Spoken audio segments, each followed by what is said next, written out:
ভোটাধিকার হলো গণতন্ত্রের স্বাধীনতা। দীর্ঘ লড়াইয়ের পরে বিশ্বে প্রথম নিউজিল্যান্ডে ভোটাধিকার পেয়েছিলেন মহিলারা। পশ্চিমবঙ্গে ভোটার তালিকায় বিশেষ নিবিড় সংশোধন চলছে। অনেকেরই আশঙ্কা, এই এসআইআর এর পরে ভোটাধিকার থাকবে কিনা। এই পরিস্থিতিতে এসআইআর এর লড়াই সুপ্রিম কোর্ট পর্যন্ত নিয়ে গিয়েছেন মহিলা মুখ্যমন্ত্রী মমতা বন্দ্যোপাধ্যায়, যা নজিরবিহীন।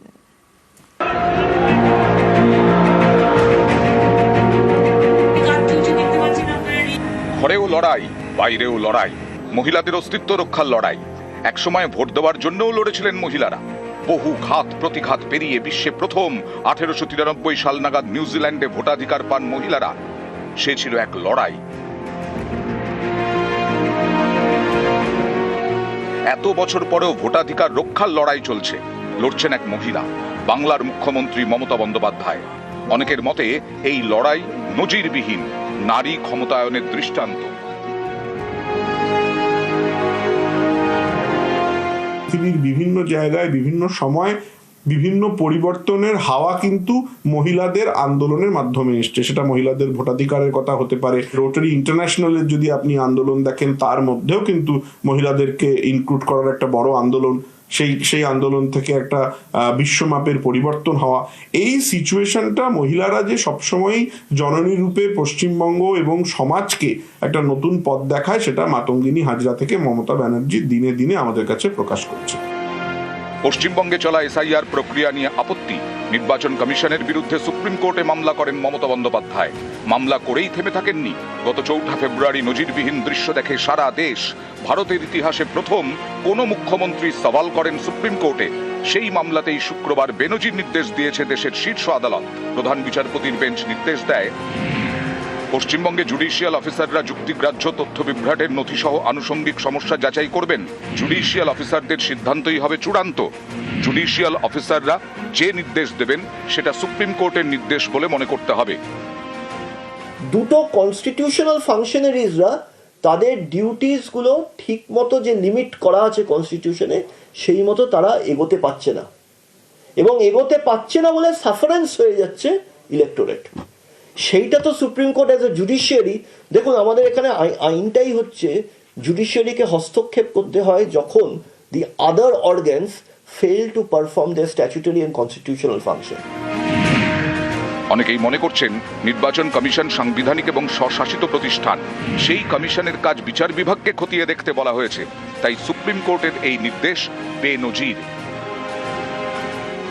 আজ ৭৬ বছর আগের তৈরি প্রতিষ্ঠান, যা স্বীকৃত পেয়েছে সংবিধানের ৩২৪ নম্বর ধারায়, সেই সাংবিধানিক সংকট গণতন্ত্রে আজকে ৭৬ বছর বয়সে প্রকট হলো, এবং গণতন্ত্র তার সাবালকত্ব প্রমাণে ব্যর্থ হলো আংশিকভাবে, যেখানে বিচার ব্যবস্থাকে তার একটা গভীর উদ্বেগ প্রকাশ করতে হলো। যে কাজগুলো এক্সিকিউটিভদের করার কথা, তাদের উপরে সুপ্রিম কোর্ট আস্থা রাখতে পারছেন না। ডিস্ট্রিক্ট জুডিশিয়ারির যে অফিসাররা, জুডিশিয়াল অফিসারদের, তাদেরকে আজকে আহ্বান করতে হচ্ছে, অনুরোধ করতে হচ্ছে যে আপনারা এই প্রসেসটার মধ্যে যুক্ত হন।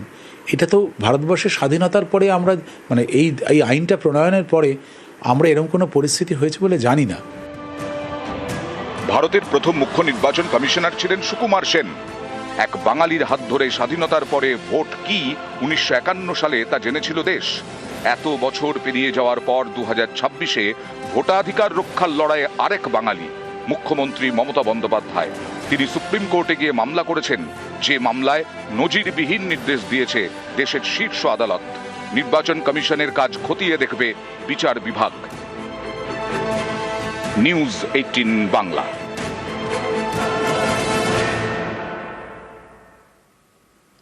আর এবার সিইওর বিরুদ্ধে সরব অভিষেক। সুপ্রিম কোর্টের নির্দেশ অমান্যের অভিযোগ। ইআরওরা কাজের অগ্রগতি দেখতে পাচ্ছেন না বলে অভিযোগ।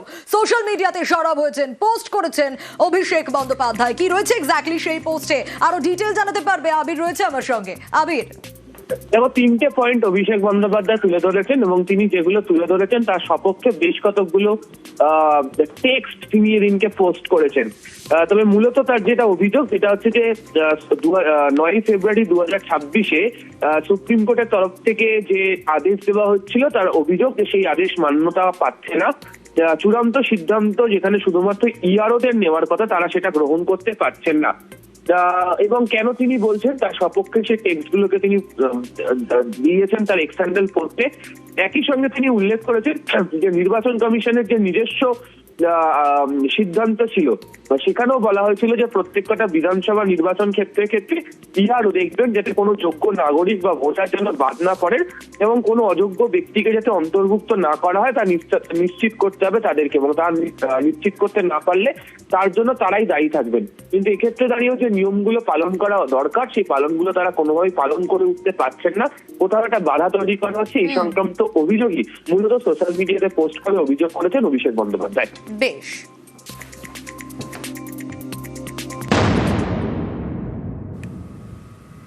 ভাষা দিবসের অনুষ্ঠানে বাঙালি জাত্যাভিমানের শান, মমতা বন্দ্যোপাধ্যায়ের হুঙ্কার, স্বৈরাচারীদের বিরুদ্ধে জান কবুল।